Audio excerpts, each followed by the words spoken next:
Uh, Last time we started this series on Tarikh al-Tashri'a, the history of legislation.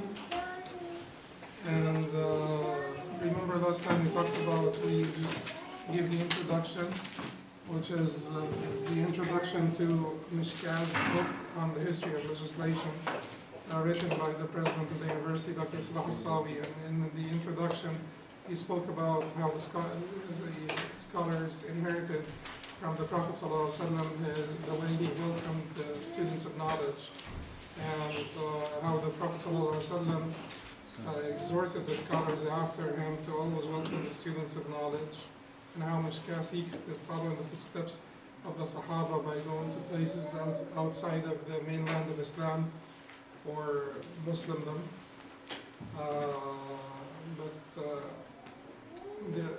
Then we moved on to talking about the introduction to the book itself. This introduction is like a generic introduction to all Mishkah's books, and then we moved on to talking about the introduction to the book itself. And when we talked about the introduction to the book, we talked about how it is important to understand the introductory points to any science. And we talked about the 10 introductory points to every science. And we sent a document to all of you. You should have received it. It has those 10 introductory points. And those 10 introductory points would be what? If I can get, the 10 from the audience, that would be great. Definition. Definition. Subject Subject matter. matter. Benefit of learning. Benefit of learning. Founder. Method. Relevance. So basically definition, you know what definition means, subject matter. Relevance is relevance to the rest of the sciences in general. Sciences within the Sharia, and then sciences in general. And the Sharia sciences would be, what's the relevance of the Sharia sciences per se to science in general? Where would you classify the Sharia sciences? Exact sciences, natural sciences, humanities? Where would they belong? Well, we would say that if you have to force us to choose one of those categories, but those categories are restrictive, because humanities are usually founded by human beings for the well-being of human beings, address various issues that pertain to humanity as a kind, but history, geography, anthropology, sociology, psychology, humanities. So, but the Sharia sciences share with humanities one aspect. It's for the well-being of humanity. So that aspect it shares. The aspect that it does not share with humanities is that the founder is the divine, is outside of humanity. So, but if you would have to force us to use one of those categories, then we'll use humanities with an explanation. Okay, so that's the relevance of Sharia sciences in general. And then of the Sharia sciences, you have different kinds. You have sciences that are called end sciences and sciences that are called tool sciences. The end sciences are meant for themselves. They are needed for their very, basically immediate usage by the end user. So the learner will benefit immediately from those sciences. That's Aqidah and Fiqh and Akhlaq. Aqidah and Fiqh and Akhlaq. Immediate benefit for the user. But you have the tool sciences. You have the tool sciences which will enable you to understand those end sciences. What are those tool sciences? Things like Mustalah al-Hadith and Usul al-Fiqh, Hadith terminology and Usul al-Fiqh. These are tool sciences that would enable you to understand the other sciences. And then you have the language as basically a supportive science that is needed for the understanding of the end sciences and the tool sciences and the rest. So you have the end sciences, you have the tool sciences, and you have the language, which would be considered by some people to be of the tool sciences. And then you have ancillary sciences, additional sciences. Additional sciences. The additional sciences would be like, Hayat al-Sahaba, for instance. It's an additional science that the Sirah, for instance, additional science. You benefit from these sciences by benefiting from the role model. But eventually what you will extract from those sciences would be either Aqidah, Fiqh, or Akhlaq, right? So when you read Sirah, eventually for your own benefit, for your own usage, you're going to be learning about Aqidah, you're going to be learning about Fiqh, you're going to be learning about Akhlaq for your own usage. So where does from this general scheme, where does Tarikh al-Tashri'a belong? Since we're talking about relevance, it will belong to the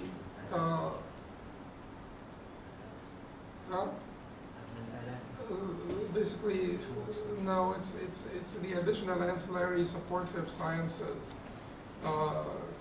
because it is not required per se, like Usul al-Fiqh is required to deduce rulings, to actually produce fiqh. Usul al-Fiqh is required to produce fiqh. Hadith terminology is required to study hadith, but Tarikh al-Tashri'a is not required. Those additional ancillary supportive sciences are not are not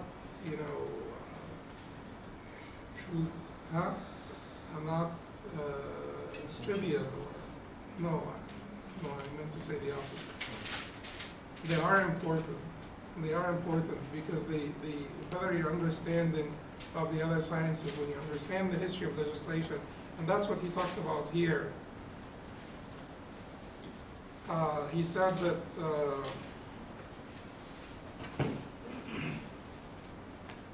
although it's uncontested among the researchers in various disciplines that the history of each science does not constitute anything more than an introduction to it, learning the history of a science is essential for its mastery. It allows the student to transcend beyond the superficial understanding of it and towards becoming one of its positive contributors. To the extent that the student grasps the history of his respective discipline, will be his love for it and his dedication towards it, or towards its advancement. And the opposite of that would cause the opposite. So it is basically to be educated on the history of the madhahib and how they evolved and who's Abu Hanifa. When you hear the word Shafi'i, it is not just like a name.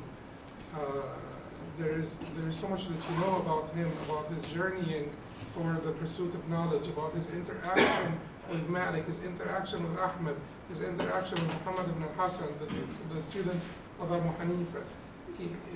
The process of the consolidation of the sciences, the time of the mujtahideen, the imma that were mujtahideen, and the intellectual freedom during this time, and how afterwards they started to consolidate and preserve the sciences left behind by the imma mujtahideen.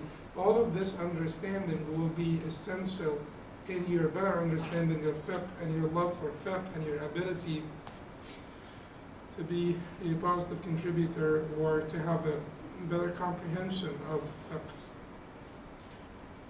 So we said the definition, we said subject matter, we said the benefit of learning, we said the relevance.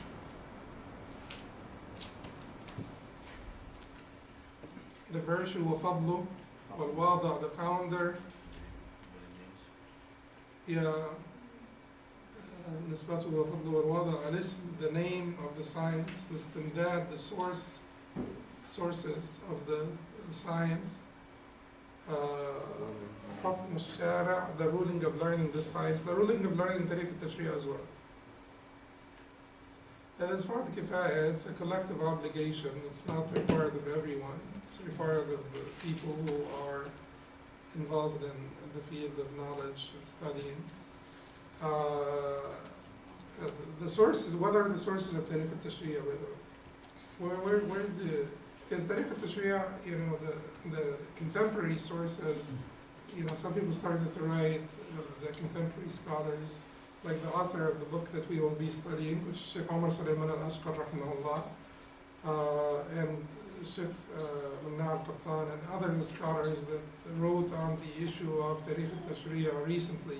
But where did they get, did we have like earlier books that talk about Tariq al-Tashri'a per se as a separate discipline?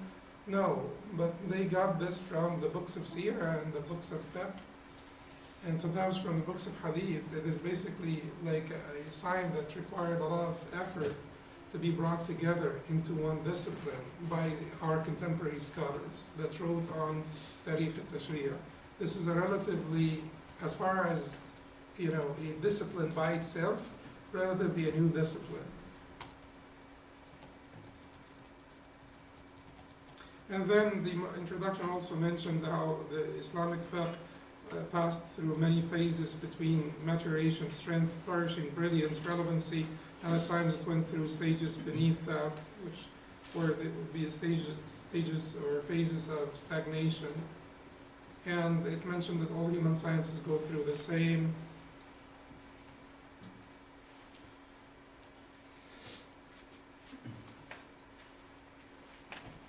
Okay. So basically this will be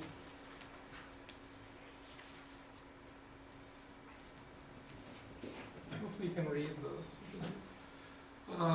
Basically today inshallah we'll start with الأهداف العامة من دراسة المقرر, the general goals for studying the curriculum.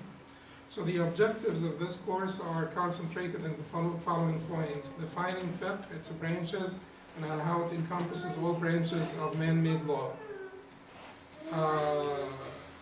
So that is the first section or segment of the book. It's about the definition of fiqh, the branches of fiqh, the different topics that are under fiqh, and how fiqh relates to secular science, secular laws, the relationship between fiqh and secular laws, and how fiqh entails or includes, encompasses all of the different branches of the secular laws. Because it's not divided like this. It's not divided like, fiqh is not divided like secular laws are divided: civil law, criminal law, international law. This fiqh is basically one entity.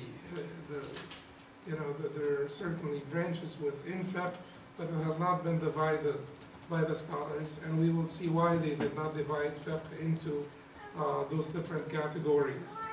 So this will be the first objective of the course, is to study what fiqh means, understand what it means, and how it encompasses all the branches of man-made law. Then understanding the status of fiqh during the prophetic era, as well as the eras of the companions, successors, and mujtahid imams until today. Introducing fiqh schools. So, basically this particular point, so what we will do, inshallah, is we will go through each phase, and we will talk about the state of fiqh in the period of the rightly guided Khalifas, the state of fiqh in the next period, which is the period, you could say, of building. That's the Umayyad period, which ended about 142 years. That's not when the Umayyad dynasty ended. The Umayyad dynasty ended about 132. But that's basically from the end of the rightly guided Khalifas until about 10 years after the Umayyad dynasty ended. So we'll go through those phases one by one. And last time we showed the graph of those phases. And then introducing the fiqh schools, their conception and their terminologies. And so this will be like a detailed discussion of the fiqh schools. because they vary amongst themselves. They use different terminologies.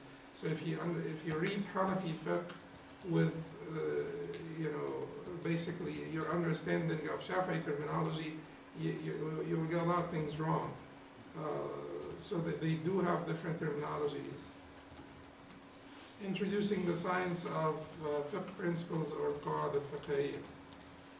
Okay, so this is the table of contents, محتويات الكتاب, or the table of contents, and as we said, this book is written by the Sheikh Ahmad Sulaiman al-Ashqar rahimahullah ta'ala, and one of his greatest contributions, and for those of you who don't know Sheikh Ahmad Sulaiman al-Ashqar, you can Google his name, but you may know him through his series on Aqidah in the light of the Quran and the Sunnah, because that has been translated. And there is also الثقافة الإسلامية, نحو الثقافة الإسلامية, towards Islamic culture, towards understanding the Islamic culture. This has been also translated. But he was certainly one of the greatest authors in recent times. He was given to writing and authoring books, and he had his way of doing this, which was quite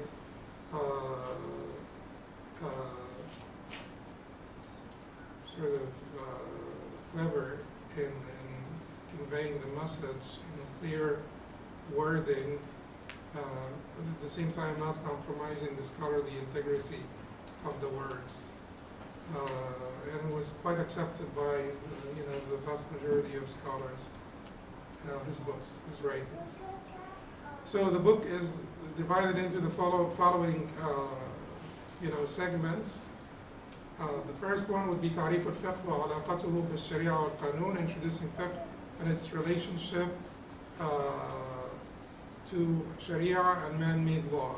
So this is basically, the first one is the distinction between fiqh and Sharia, and between fiqh and man-made laws. And in order for, just like a quick distinction between fiqh and Sharia, Sharia is what Allah intended of the legislation. Sharia is what Allah prescribed. Fiqh is our comprehension of what Allah prescribed. Fiqh is our understanding of what Allah prescribed. So fiqh may contain correct and incorrect positions. Sharia does not have any incorrect positions.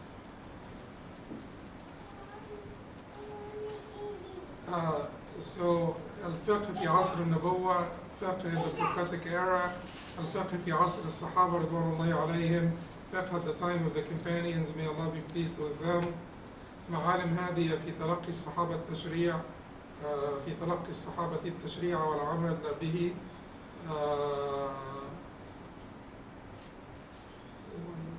في تلقي الصحابة التشريع والعمل به. Guiding principles on how the companions learned the legislations and acted upon them. الفقه في عصر التابعين, that is fiqh during the era of the successors. عصر التدوين والأئمة, the era of compilation and the mujtahid imams. مقدمة للحديث عن المذاهب الفقهية, introducing the مذاهب of fiqh, الأئمة الأربعة ومذاهبهم, the four mujtahid imams and their schools of thought. عصر التقليد والجمود, the era of taqlid and stagnation.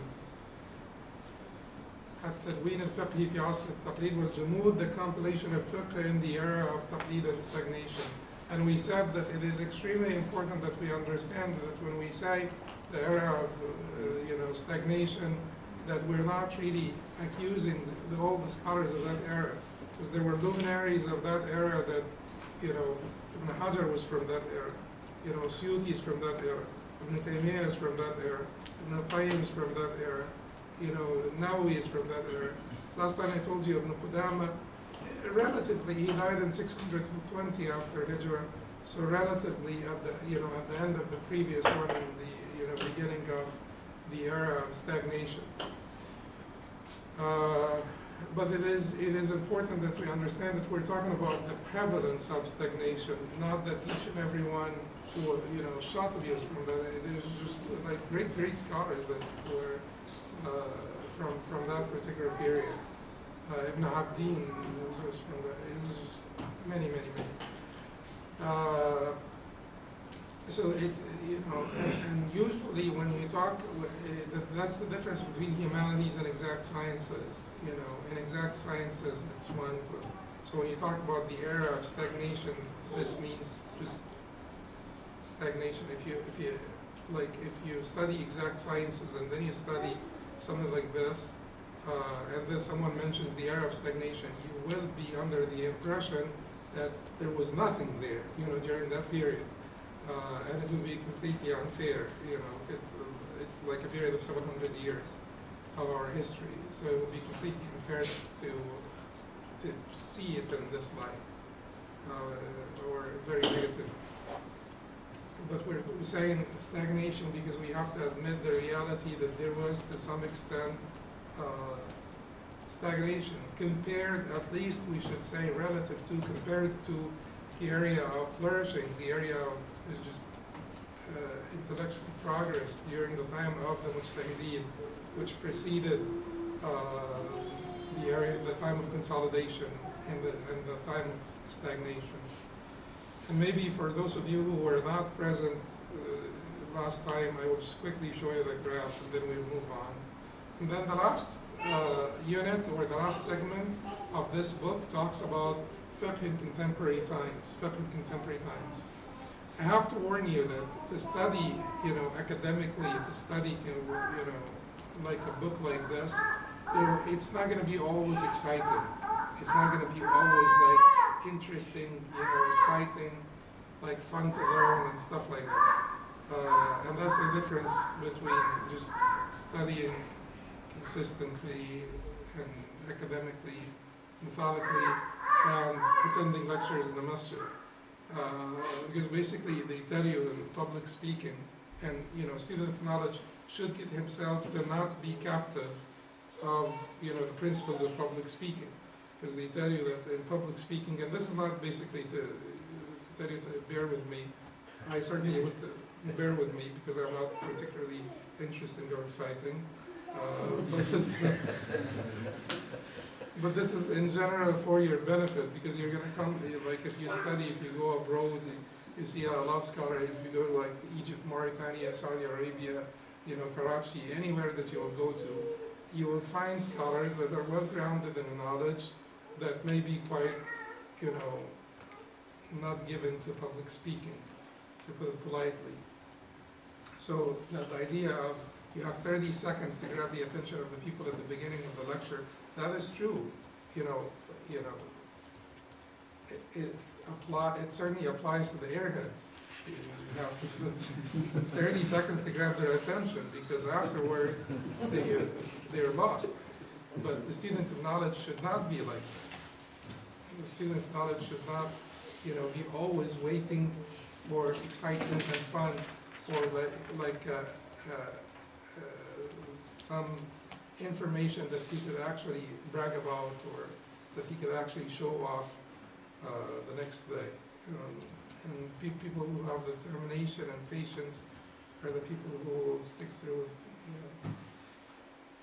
The course of learning, not particularly this series that we have, not in general, in your pursuit of knowledge. Not all knowledge is going to feel or to look exciting to you, or very interesting.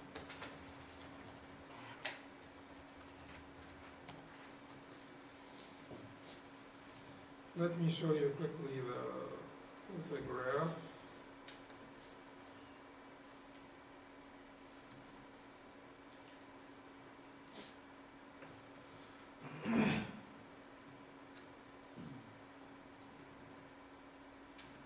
Just hit F5.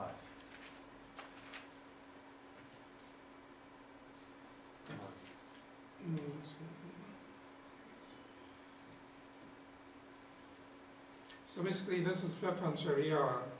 When we said that there is some degree of overlap between Fiqh and Sharia, correct ijtihad in Fiqh matters would be the area of overlap between Fiqh and Sharia.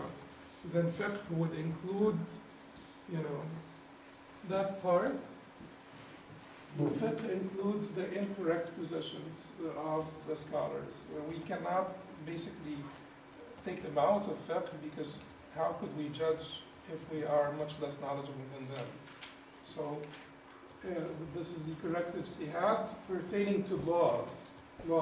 Sharia would be this, and Sharia would also include aqidah and morals in addition to laws. Aqidah and morals.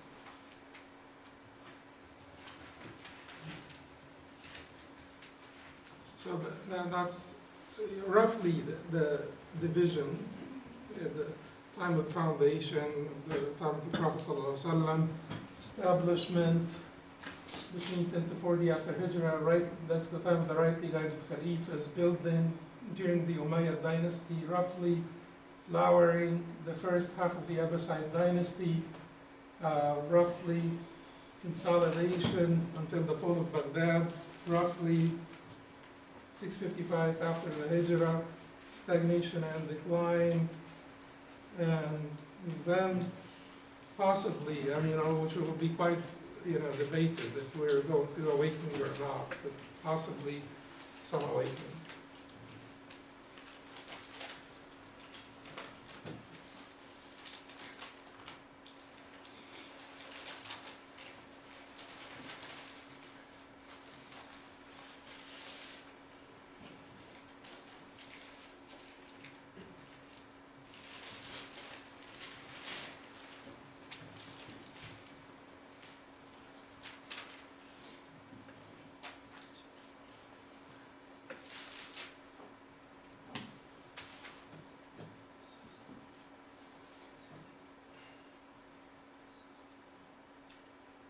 It'll be easier just to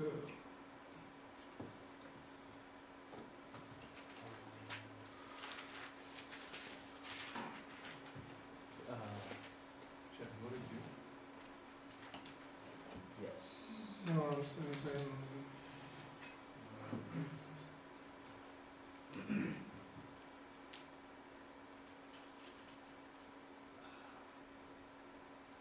Oh, you lost it. no, I'm good.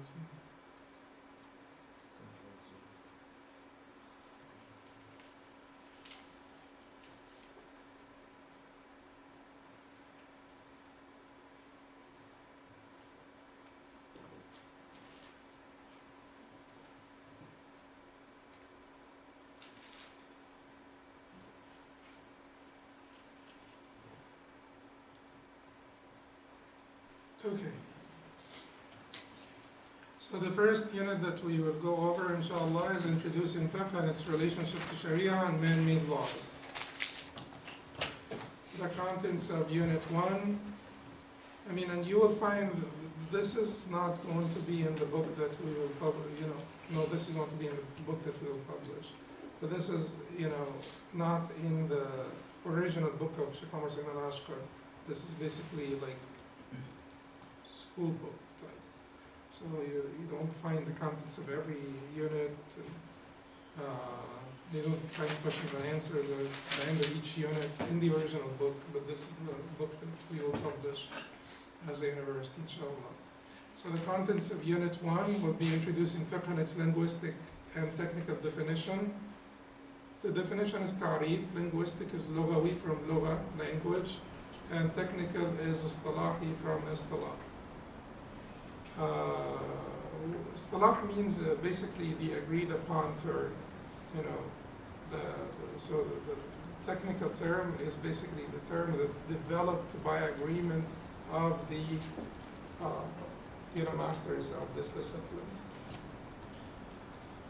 And then we will talk about the branches of Islamic fiqh. Islamic fiqh encompasses all branches of man-made law. The Islamic Sharia is broader than man-made law. So in this particular unit, inshallah, we will talk about the definition of fiqh, and we'll talk about the branches of fiqh.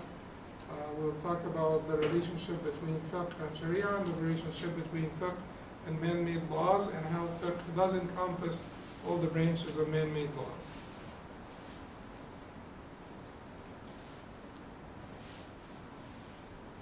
The learning objectives and the basically the importance of this unit, we will skip that because we will go ahead into the unit itself. So defining fiqh, but you will get a copy of this. You'll get your PDF copy of this, inshallah. So it will have everything. So defining fiqh, linguistic definition. So what would be the linguistic definition of fiqh? And I know that for you, some of this or most of this maybe you repeat it for the 100th time or more, but it is not, repetition is not bad. So the definition of fiqh, or the linguistic definition of fiqh in Arabic, it means, it refers to understanding or comprehension. Understanding or comprehension. When Musa alayhi salam was commissioned with the divine message at Mount Al-Tur in Sinai, he supplicated to Allah subhanahu wa ta'ala and said, وَحْلُلْ عُقْدَةً مِّن لِسَانِي يَفْقَهُ قَوْلِي. So he was told, he was sent to the people of the Egyptians, people of Fir'aun. And then he asked Allah subhanahu wa ta'ala, and loosen the knot from my tongue that they may yafqahu, which means comprehend my saying. That's the mention of the word fiqh in the Quran. Also, when Shu'aib called his people to embrace what Allah subhanahu wa ta'ala had sent him with, his people said to him, قالوا يا شعيب ما نفقه كثيرا مما تقول. They said, O Shu'aib, in no way do we nafqahu, which means comprehend much of what you say. We don't comprehend what you say. We hear it, and we may also understand the language that you speak, or we do understand the language that you speak, and we hear what you're saying. But ma nafqah, we do not comprehend. So there is a little bit more to fiqh than just knowing. There is that comprehension. At least in although the Arabs eventually will not differentiate between knowledge and fiqh in their usage, or they did not differentiate between the knowledge and fiqh in their usage, but in the first perception of the word, you feel that it means a little bit more than basic knowing or understanding. It is more involved than this. Because Shu'aib was Khatib al-Anbiya. Shu'aib was the most outspoken of the prophets and messengers. And he spoke the language of his people, so they must have, known what he was talking about or what he was saying. But ma nafqah, we do not comprehend. وتقول العرب أوتي فلان فقها أي فهما له. قال الله عز وجل يتفقه في الدين. So as well, the Arabs say so and so fulan was given. Fulan is like a generic name for any person, like fulan. So and so was given fiqh, or comprehension of religion. Allah also said ليتفقهوا في الدين. فلو نفر من كل فرقة منكم طائفة ليتفقهوا في الدين. So then had it been that out of each group of you, a ta'ifa, or out of each larger group of you, a smaller group, ta'ifa will be dispatched to have tafaqquh in ad-din, will go out to have fiqh in ad-din, will go out to have fiqh in ad-din, which is yatafaqahu fi ad-din, to gain comprehension for themselves in their religion. So it's basically a higher level of understanding, liyatafaqahu fi ad-din, to gain comprehension in their religion. And then when the Prophet ﷺ made dua for Abdullah ibn Abbas, he said to him, Allahumma allimhu ad-din. Oh, okay, so this is a typo. Allahumma faqihhu fi ad-din wa allimhu at-ta'wil is the correct version.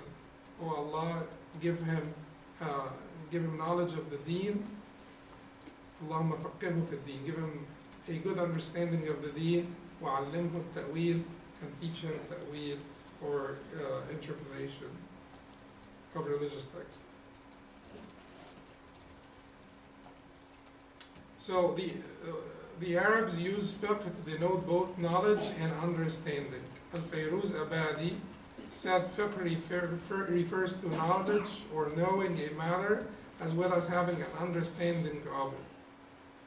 As well as having an understanding of it. But like I said, in most of the usage of word fiqh is a step up from just knowledge of a matter. Then Sheikh here will explain that some of the usuliyun, some scholars of usul, hold a different opinion and say that fiqh is different from knowledge. According to them, fiqh refers to a sharp state of mind that enables one to grasp certain matters, whereas knowledge is an attribute by which its possessor discerns the realities of certain matters with complete certainty. Well, the word knowledge itself, the word ilm itself, is not like a watered down word like we think of it, because you could have ilm. Ilm means, the knowledge that gives you the ability to discern the realities, the true realities, the eventual reality of the various matters with complete certainty. So ilm is opposite to dhann. Ilm is certain knowledge, opposite to dhann, which is conjecture. Ilm was dhann. So in the correct usage of the word ilm, it refers to certain knowledge, knowledge. But fiqh, basically, according to those scholars of usul, fiqh refers to a state of mind, a quality that the person has that would enable him to grasp certain matters that are subtle, that are complicated, that are not very obvious, somewhat ambiguous.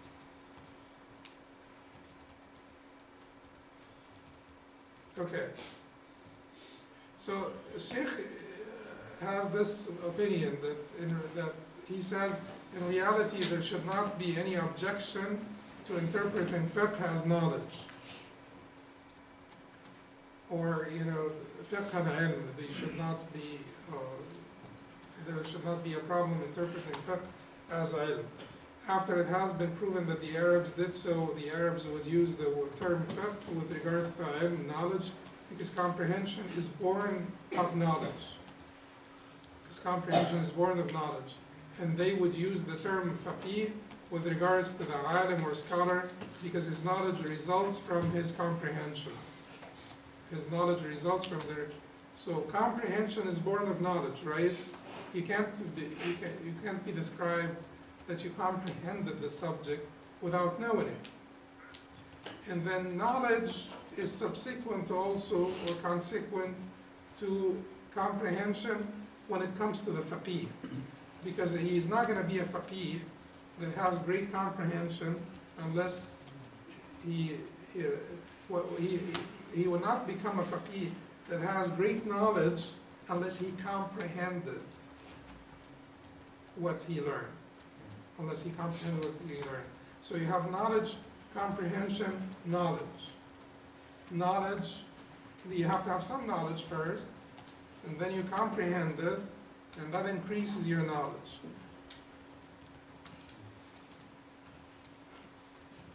Also, interpreting fiqh to mean comprehension teaches us that fiqh is associated with concepts, not individuals. Concepts are understood, whereas individuals are known. So that's another way to discern between ilm and fiqh, or ma'rifah and fiqh. Fiqh is about concepts. It is about abstract things and concepts. Okay, so does fiqh pertain to the knowing and understanding of subtle things or obvious things as well? So the Arabs did not differentiate in their usage of the term fiqh between clear or ambiguous meanings.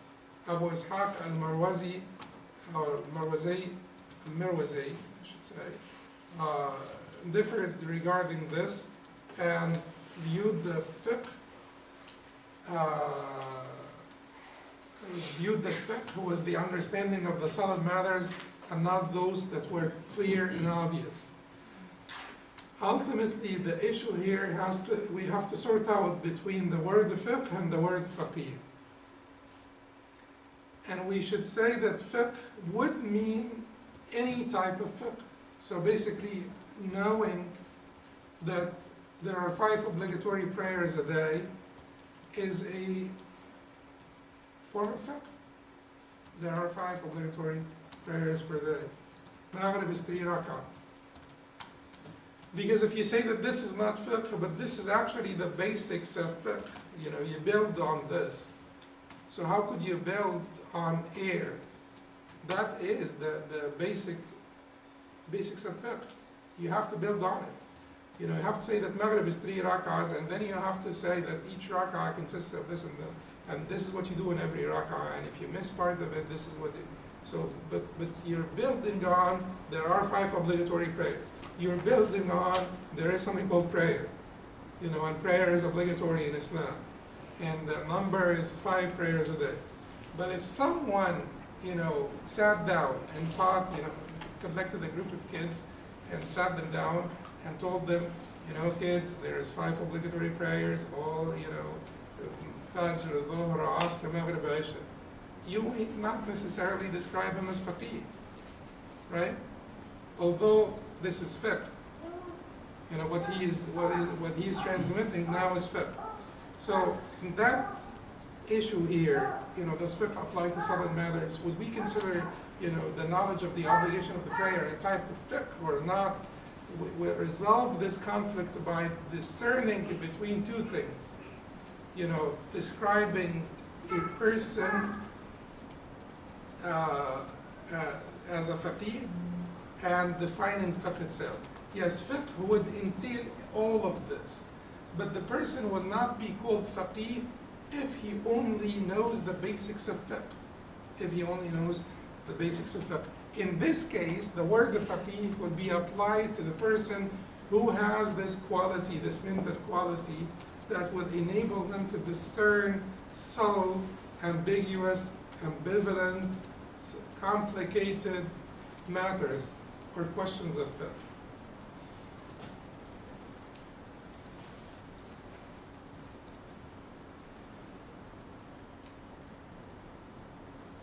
So he's saying here, Shaykh Rahimahullah says here, after he said that the Arabs did not differentiate in their usage of the term fiqh, and he mentioned that Abu Ishaq al-Mirwazi Rahimahullah differed and he considered fiqh to apply only to subtle matters, he refutes the position of Abu Ishaq al-Mirwazi and says this latter opinion is refuted by the fact that the leading linguists reported about the Arabs that the fiqh simply meant understanding. And that definition covers both the subtle and the obvious matters. This is further asserted by the fact that the Noble Quran used this word regarding mere comprehension. Allah subhanahu wa ta'ala, the Most High, said about the disbelievers, what is it then with these people? They almost do not yafqahu any discourse. So Allah said, فَمَا لِهَؤُلَاءِ الْقَوْمِ لَا يَكَادُونَ يَفْقَهُونَ حَدِيثًا فَمَا لِهَؤُلَاءِ الْقَوْمِ لَا يَكَادُونَ يَفْقَهُونَ حَدِيثًا. Certainly Allah here was not saying that they don't have the greatest comprehension. He's saying that they don't have any comprehension. So fiqh here is used in the basically diluted, implication of it, which is still valid, which is still true. Like we said, fiqh would include even understanding the basics. That is part of fiqh. So he uses this ayah to say that Allah is not saying here that they don't have the greatest comprehension. Allah is saying that they don't have any comprehension. So fiqh is any comprehension, is not only the greatest comprehension. But like I said, We will resolve this conflict if we discern between the usage of the word fiqh, as a verbal noun, and faqih as an adjective. Fiqh as a verbal noun pertains to all, knowledge, whether it's basic or complicated, whether it's obvious or ambiguous. But the faqih is the one who will understand that which is subtle and ambiguous.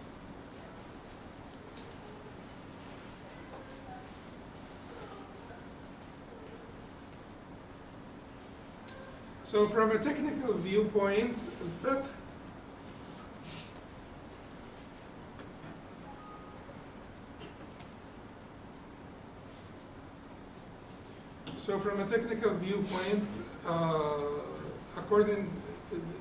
now he will discuss al-fiqh from the technical or al-tarif al-istalahi or the technical definition of fiqh, but he will differentiate between fiqh in the terminology of the latter scholars and the earlier scholars. So the earlier generations used fiqh a little bit differently. He says here, rahimahullah, we have previously established that the Arabs used the term fiqh in reference to understanding and knowledge and did not differentiate that between a particular speech, science, and another. So any knowledge and understanding is fiqh. It doesn't have to be fiqh in the deen, it's just fiqh, knowledge and understanding. And another, whoever learned the science was a faqih in that science, and someone who mastered many sciences is considered to be the scholar or faqih of the Arabs in the absolute sense. That's the one who had mastery of many sciences.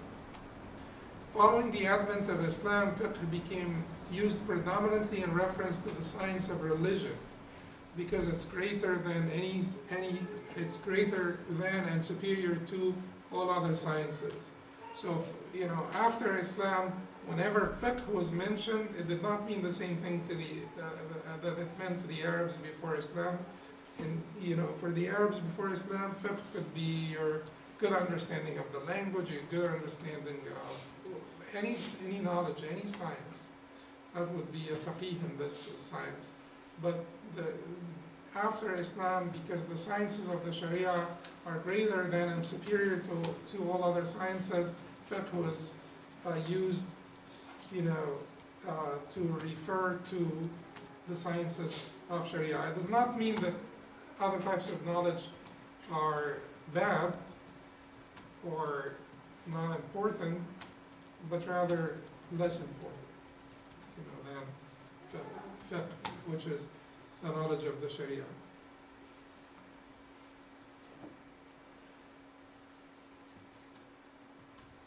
Therefore, when the earlier Muslim scholars used the term fiqh, they intended by that the religious sciences. In this era, the religious sciences were solely referring to the Book of Allah and the Sunnah of the Prophet ﷺ. So basically, the religious sciences, we talked yesterday, those of you who attended, we talked yesterday about asking frequent questions and so on, and branching, off into too many directions, whereas the Quran and the Sunnah, with some good understanding of what they meant, would have sufficed in most cases without asking a lot about too many technicalities and branches and so on. So to the earlier generations, the Quran and the Sunnah were the fiqh. So your knowledge of the Quran and the Sunnah and your understanding of the meanings and the implications of the Quran and the Sunnah was fiqh. So Allah subhanahu wa ta'ala said, the Prophet sallallahu alayhi wa sallam said, may Allah brighten the face of a man who bears a tradition from us, memorizes it, and then conveys it to others. Perhaps a bearer of fiqh may convey it to one who is more comprehending than him. And perhaps a bearer of fiqh may not himself be a faqih. Which is what? Which tells you the resolving the conflict. The Prophet himself said the bearer of fiqh may not be a faqih. So he sorted out between fiqh and faqih. So نضر الله امرأ سمع منا حديثا فحفظه حتى يبلغه فرب حامل فقه إلى من هو أفقه منه ورب حامل فقه ليس بفقيه. May Allah brighten in the face of a man who hears a tradition from us, memorizes it, and then conveys it. Actually here, فَحَفِظَهُ حَتَّى يُبَلِّغَهُ. Then he memorizes it to convey it.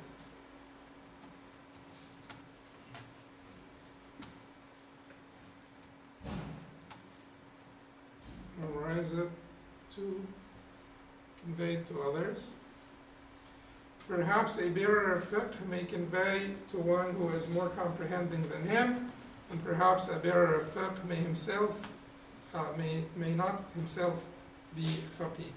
So the Shaykh says that this hadith clearly indicates that the Messenger ﷺ was referring to his words that were carried as being fiqh. The bearer of fiqh, what is he bearing here? He's saying, Sami'a minna hadith, and he heard a tradition from us, or he heard something, a statement from us. And so that is the fiqh that he's talking about. The hadith itself is the fiqh that the Messenger ﷺ was talking about.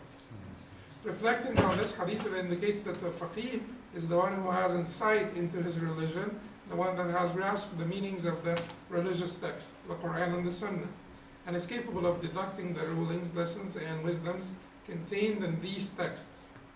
Because he said that he is hamil fiqh, but he is not faqih.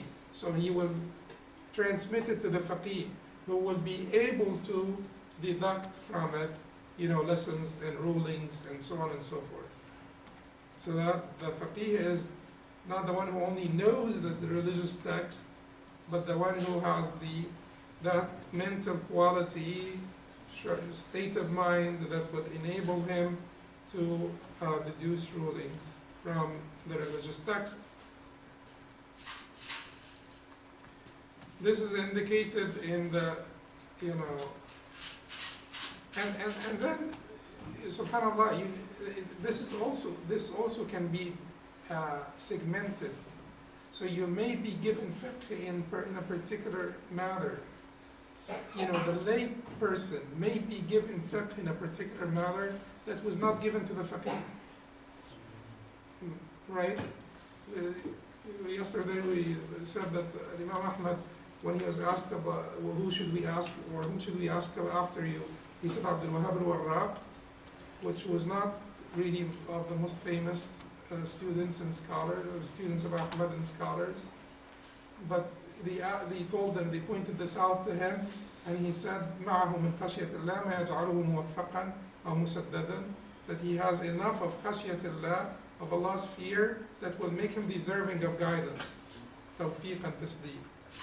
So here, the idea here is, you may be given fiqh into a particular hadith that will there will be more than the scholar in the technical sense, what the scholar was given in the understanding, and eventually fiqh should move people to act upon it. And al-faqih, as al-Qawnawi says in Mu'jam al-Alfaz al-Fuqaha, al-faqih is the one who knows the evidence on the rulings that he mentions and acts upon those rulings.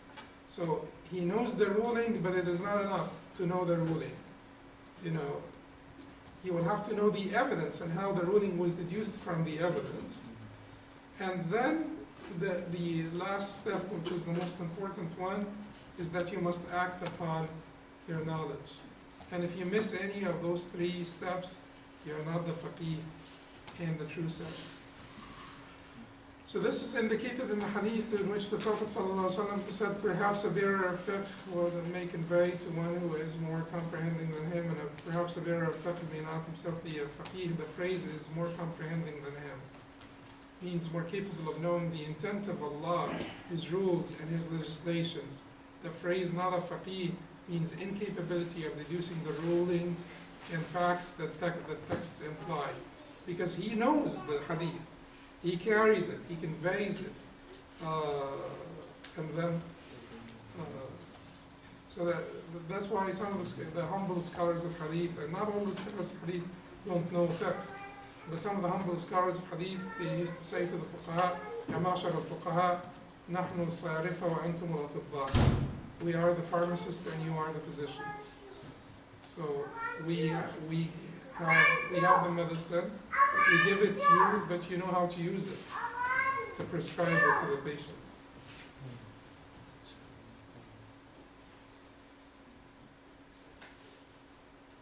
And the fuqaha, plural of faqih, among the companions and the successors were well known.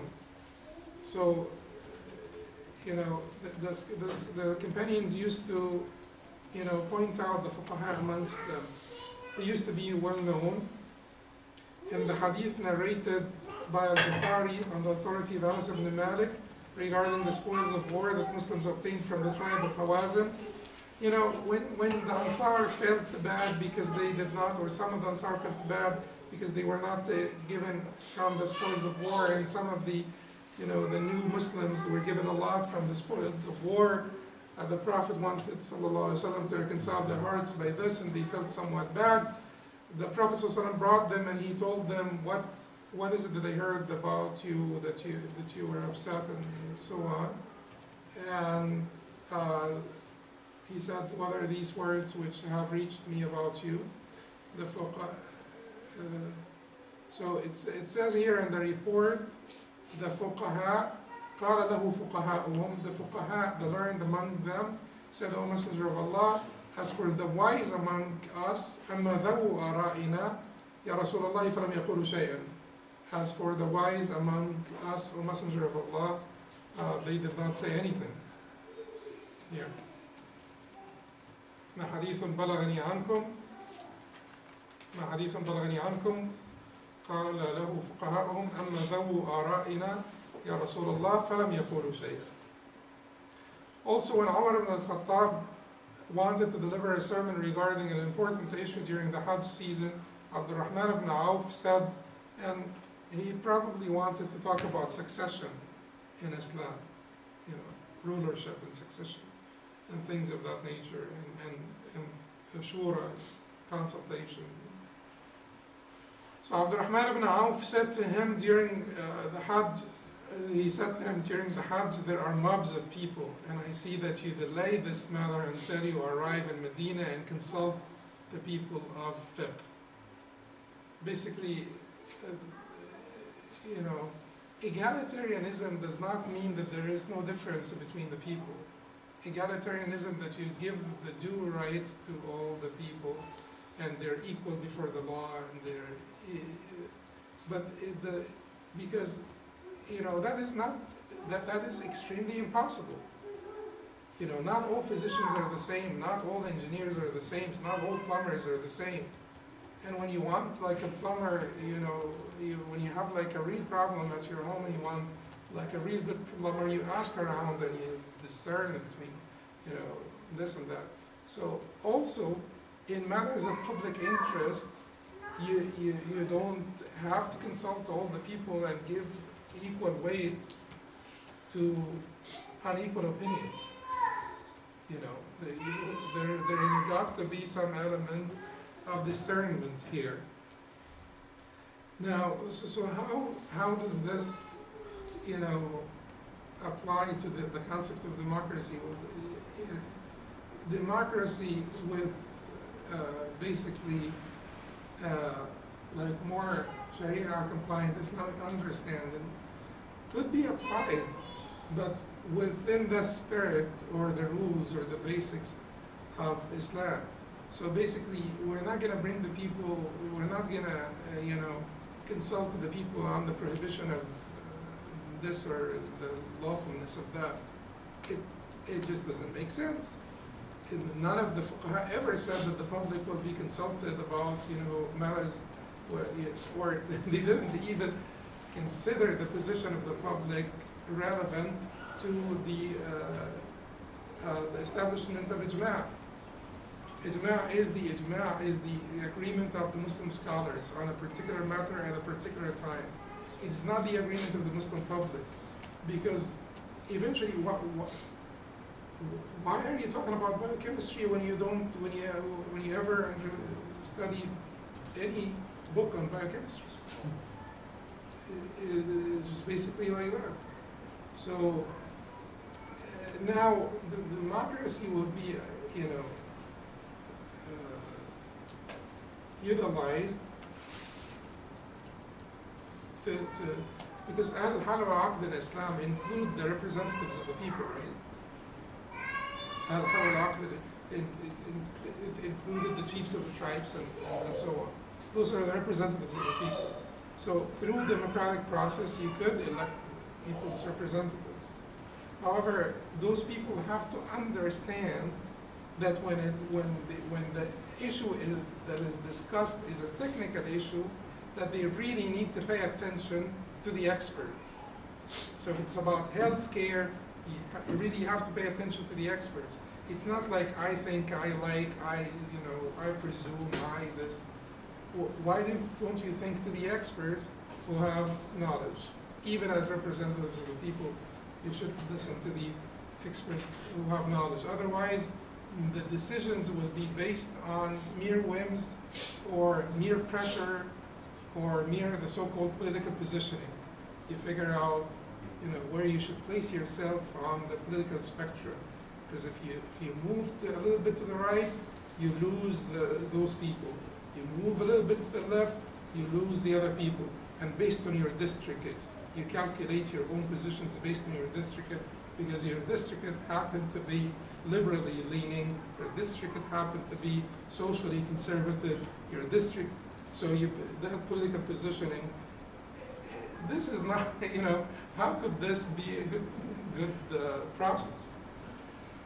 Anyway, so that is what Abdurrahman ibn Auf said to him. You now want to discuss some important affairs, wait until you go back to Medina, sit with the fuqaha, and talk about these issues.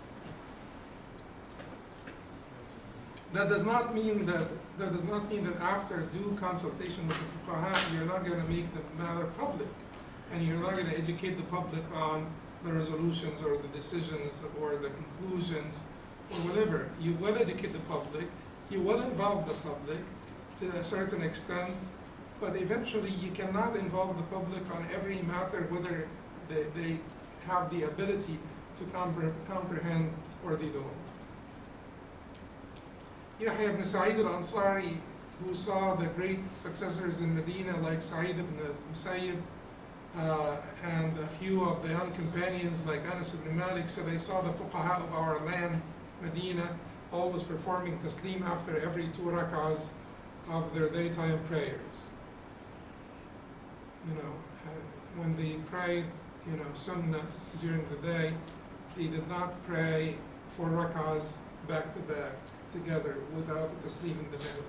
They always did taslim after each 2 rak'ahs. As Zuhri said, but he said that he saw the fuqaha of our land. All of this is to say that they distinguished between the faqih and the one who is not particularly a faqih. The word fuqaha was prevalent in hadith literature and in the statements of the companions, the successors and their successors, which refer to the people with deep insight into the religion of Allah and who understand the connotations of the Book of Allah and the Sunnah of His Prophet. The characteristics and qualities of the faqih were manifest and well known. The Prophet ﷺ alluded to some of these qualities in his hadith. For example, he said, one of the signs of a man's fiqh is to lead a moderate life.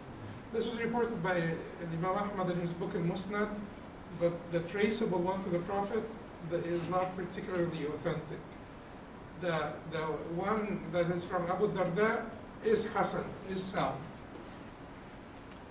But usually the scholars have more liberty because they're using this just to show you a concept, not to prove any new ruling or anything. So they do have some liberty to use hadith that may not be particularly authentic and within that context.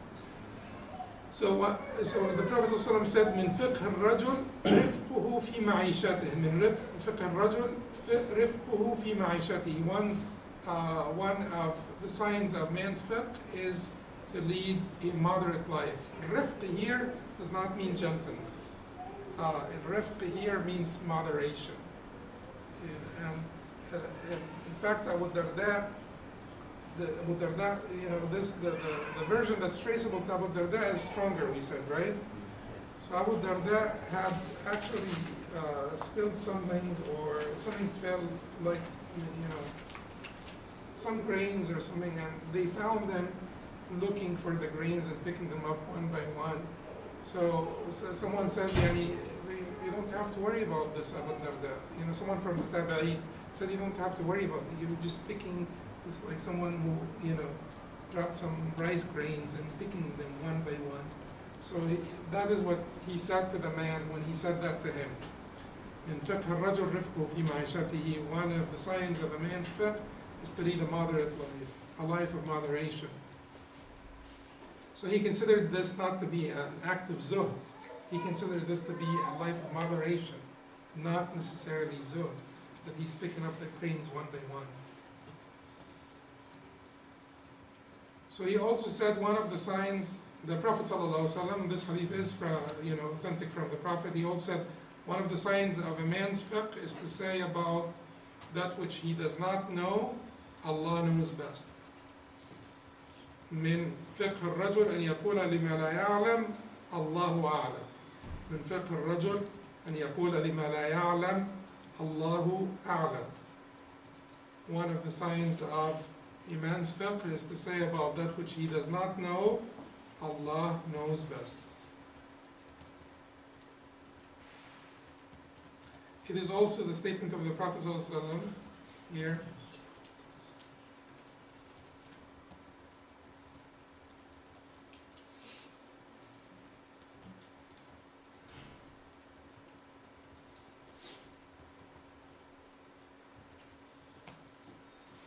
من فقه الرجل إقباله على حاجته حتى يقبل على صلاته. And this was also reported from Abu Darda.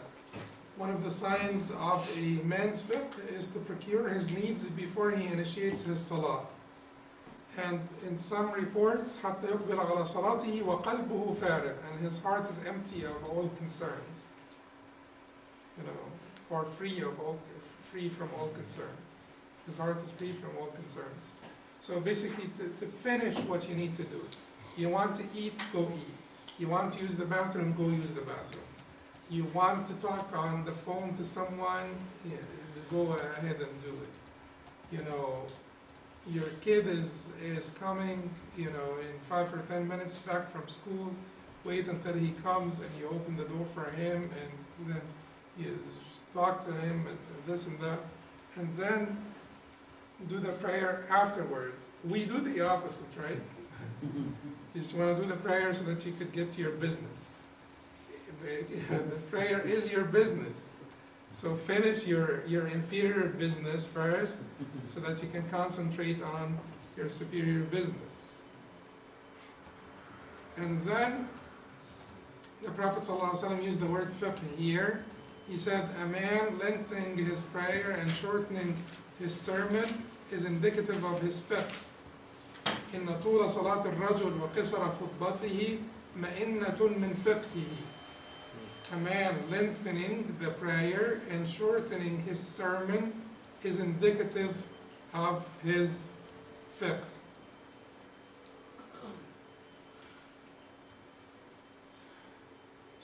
Something that's also quite frequently overlooked, right? Lengthening the congregational salah or his personal salah? Lengthening the congregational salah, that is in reference to Jummah. That you take your time. However, you have to also understand that during the time of the Prophet ﷺ, they used to come out to him 5 times a day to learn. 5 times a day. You would have been considered a hypocrite if you were not seen coming to the mosque. People would really think very bad of you. Abdullah ibn Maktoum, he was blind, and the Prophet did not give him a concession to pray at home. So 5 times a day you have exposure to the knowledge 5 times a day. Then certainly khutbah al-Jum'ah of the Prophet ﷺ, if you go through them, they're very short. But certainly khutbah al-Jum'ah in this case is not your, for the majority of the people, this is their only meal, per week. So it has to be larger than if they were taking smaller, meals throughout the week. So don't think bad of the khutbah, because it is just the only time they catch those people. Yes. What about with regards to Salat al-Fajr?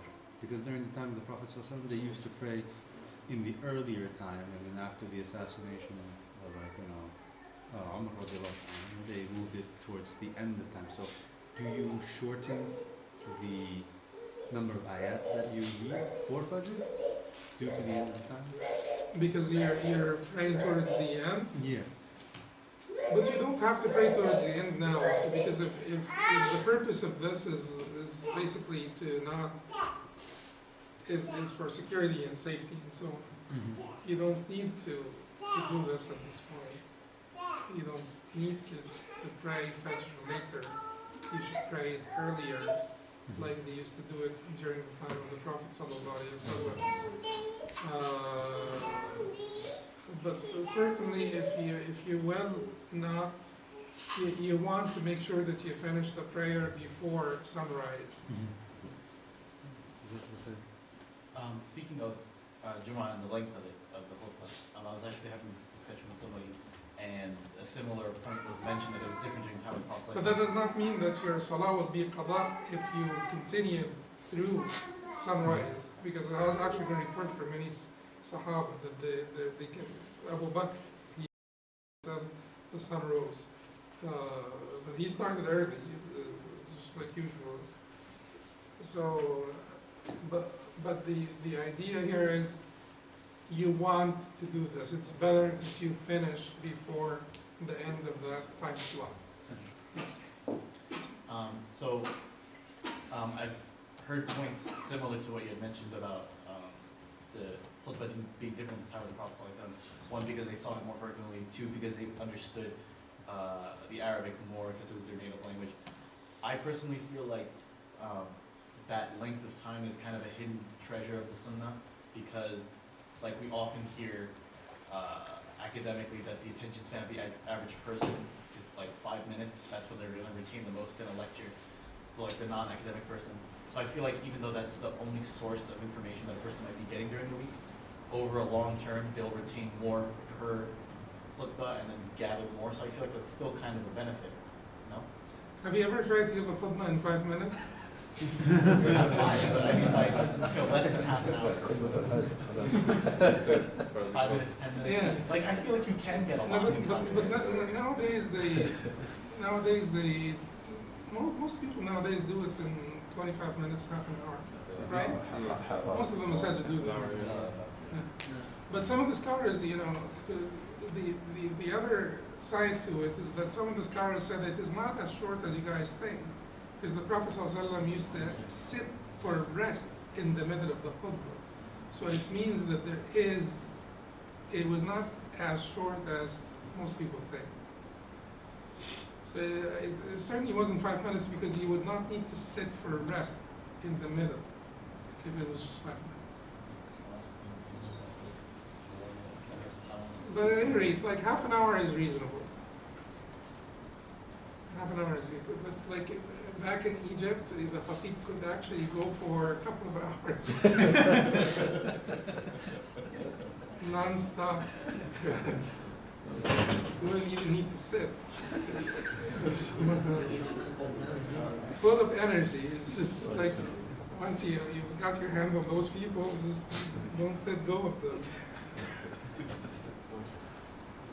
So as per Would it run into Asr then? Well, sometimes they do. So as previously mentioned, the early generation of Muslims used the term fiqh to denote the entire religion, not just a specific aspect. Entire religion. So fiqh did not particularly refer, because we will talk later, maybe next time inshallah, about fiqh in the, more the terminology of the technical terminology of the more latter, or the latter scholars. But earlier, aqidah was fiqh. Akhlaq is fiqh. It is the general understanding of the religion. According to them, the faqih was he or she who was concerned about the fundamentals before the detailed injunctions. And basically when we say he or she, it is not to be politically correct. Because no one would argue that Aisha was a faqih, no one would argue that Hafsa was a faqih, no one would argue that many of the female companions of the Prophet ﷺ were fuqaha, and they were sought after for their knowledge, and they taught men and women afterwards. So this is not basically modern political correctness, it is true. So the faqih was he or she who was concerned about the fundamentals before the detailed injunctions. You know that the woman could be a mufti, right? The position of the mufti is not gender-based. Before the detailed injunctions, the fundamentals and was concerned with the actions of the heart before the actions of the limbs. That's the faqih to the Sahaba, to the Tabi'een, and so on. For that reason, Imam Abu Hanifa entitled his treatise on theology, Aqidah, al-Fiqh al-Akbar, the greatest fiqh. So Kitab al-Fiqh al-Akbar by Imam Abu Hanifa is not on you open the book, you don't find any of what we call fiqh. It is about Aqidah, but he called it al-Fiqh al-Akbar because it's the greatest fiqh. الفقه كان يشمل في ذلك العهد علم العقيدة وأحكام الفروع والأخلاق. So in that era, fiqh was all-inclusive of creed, legal rulings, and morals. So why did the scholars separate the technical rulings of the practical actions of the limbs from the rulings of the heart and so on? Because basically the progress of any science or the progress of any knowledge would mean more divisions, more classification, categorization, separation of disciplines. So the fiqh rulings that pertain to the body, parts, or the actions of the body and the tongue are different in nature from the fiqh that pertains to the heart, right? So when you read about the self-conceit, and you read about ahkam al-tahara, and you read about ahkam al-zakah, ahkam al-tahara and ahkam al-zakah are closer to each other than self-conceit, than the talk about self-conceit or not? Yes. They sound very, so that's why they said that this is one discipline, and then these are the other disciplines. This came with a price. Sometimes you wonder, this is the natural progression of things, and it came with a price. So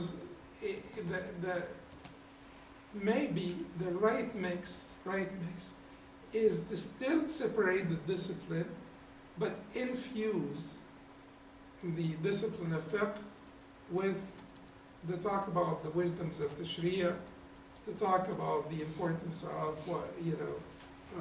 the niyyah and so on, and ikhlas. So you just infuse the books of fiqh with that, but you still will need to separate between the disciplines because that's the natural progression of sciences. So Ubaydullah ibn Mas'ud, Sadr al-Sharia, rahimahullah, referred to the sciences of creed and rulings on specific legal judgments and morals he advocated this opinion, and he said, so he said that fiqh referred to the sciences of, creed and rulings and specific legal judgments and morals. He said in the early times, fiqh referred to the knowledge of the hereafter, knowing the nuances of the self, aspiring for the hereafter, and belittling the worldly affairs. However, I am not saying that fiqh did not deal with the fatwa or legal edicts and practical rulings. He said that this is what it dealt with. This is what it meant when someone said fiqh and faqih. So that's why when Al-Hasan al-Basri, someone said Al-Hasan al-Basri a faqih, he said to him, woe unto you, have you ever seen a faqih? You know, you have not seen a faqih. Because what you consider to be fiqh, our knowledge that we transmit, that you consider to be fiqh, is not the real fiqh. And that's why Imam Abu Hanifa said that fiqh ma'rifatun nafsi ma laha wa ma alayha. Fiqh is the recognition, is one's recognition of what is on him and what's for him, what the rights and obligations. The rights and obligations of the nafs are not only limited to the bodily actions.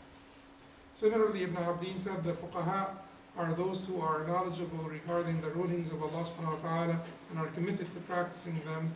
For limiting the term fiqh to knowledge of the detailed rulings is unprecedented.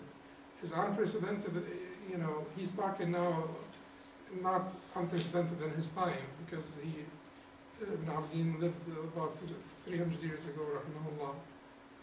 So, much later than the time of the Sahaba and the Tabi'in. But he's saying that this move from how fiqh was understood during the earlier generations, the first 3 generations, towards how it is technically understood by the latter generations was unprecedented. So this is further supported by the saying of Al-Hasan al-Basri, a faqih is one who shuns this worldly life, aspires for the hereafter.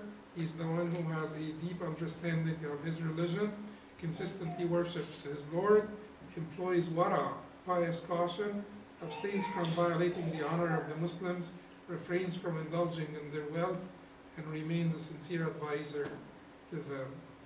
So he said, إنما الفقيه المعرض عن الدنيا الراغب في الآخرة البصير بدينه المداوم على عبادة ربه الكاف عن أعراض المسلمين العفيف عن أموالهم الناصح لجماعتهم. A faqih is one who shuns this worldly life, aspires for the hereafter. He's the one who has a deep understanding of his religion, consistently worships his Lord, employs wara, pious caution, abstains from violating the bounds, the honor of Muslims, refrains from indulging in their wealth, and remains a sincere advisor or counselor to all of them.